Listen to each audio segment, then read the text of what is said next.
Hi స్నేహితులారా, మీరు బాగున్నారా? మీరు బాగుండాలని, జీవితంలో గెలవాలి, చరిత్రలో నిలవాలి. మనము మన జీవితం, మన లైఫ్ సక్సెస్వంతులుగా ఉండాలంటే మనం కలిగా ఒక మంచి గుణాలు, 4 గుణాలు, 2 మనం నేర్చుకున్నాం, 3వది మనం నేర్చుకుంటున్నాం. సరిగా మనము నేర్చుకుందాం. జీవిత పాఠాలు, గుణపాఠాలు మనం నేర్చుకుంటూ వెళ్దాం. అయితే ఈ 3వ పాయింట్ కూడా నేర్చుకోవాలి. ఏదైనా సరే నేర్చుకుంటూ వెళ్ళాలి. ఒక మంచి స్కిల్ని మనం నేర్చుకోవాలి. ఒక సక్సెస్వంతులుగా కావాలంటే నేర్చుకోవాలి. గురువుల దగ్గర మనము నేర్చుకోవాలి. ఒక మంచిగా తెలిసిన వారి దగ్గర నేర్చుకోవాలి. మనము సరిచేసే వాళ్ళ దగ్గర నేర్చుకోవాలి. గద్దించే వాళ్ళ దగ్గర మనం నేర్చుకోవాలి. మనకు బుద్ధి చెప్పే వాళ్ళ దగ్గర మనం నేర్చుకోవాలి. జీవిత పాఠాలు, గుణ పాఠాలు మనం నేర్చుకుంటూ వెళ్తే ఖచ్చితంగా సక్సెస్వంతులం అవుతాం. నేర్చుకోకపోతే మనం అక్కడనే ఆగిపోతాం. మనం ఆగొద్దు, నేర్చుకుంటూ పోదాం. సరిగా లైఫ్ని సక్సెస్వంతులుగా చూడాలి అనుకుంటే ఖచ్చితంగా నేర్చుకోవాలి. ఏం చేయాలి? నేర్చుకోవాలి. ప్రతిదీ మనం నేర్చుకోవాలి.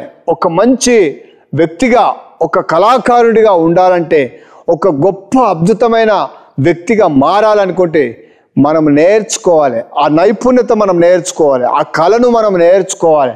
అందుకోసమే మనం నేర్చుకుంటూ వెళ్దాం, సక్సెస్వంతులం అవుదాం. సరేనా?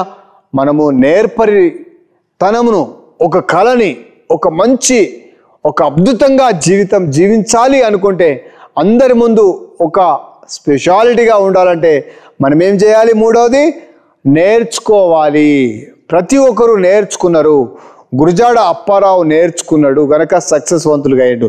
ఛత్రపతి శివాజీ మహారాజ్ నేర్చుకున్నాడు, తల్లి దగ్గర, గురువుల దగ్గర నేర్చుకున్నాడు, అందుకోసమే గొప్ప రాజు అయ్యాడు. బిఆర్ అంబేద్కర్ నేర్చుకున్నాడు ఎవరి దగ్గర?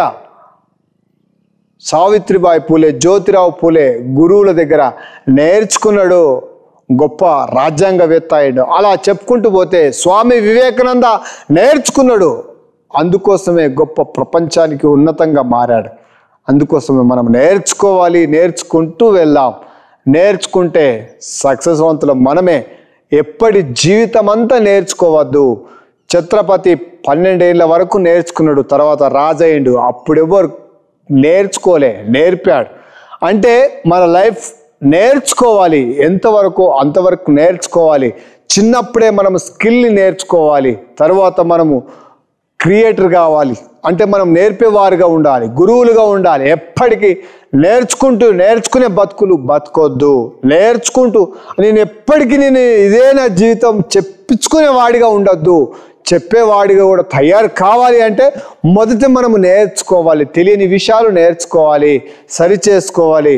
ఇది మనం నేర్చుకోవాలి. ఇంకొకటి ఉన్నది, అది మనము ఏందో మనం నేర్చుకొని, తెలుసుకొని, మన గుణాలు అలాగా ప్రవర్తించుకుంటే ఖచ్చితంగా ముందుకు వెళ్తాం, సక్సెస్వంతులం అవుతాం. Thank you. జై హింద్, జై భారత్, వందే మాతరం.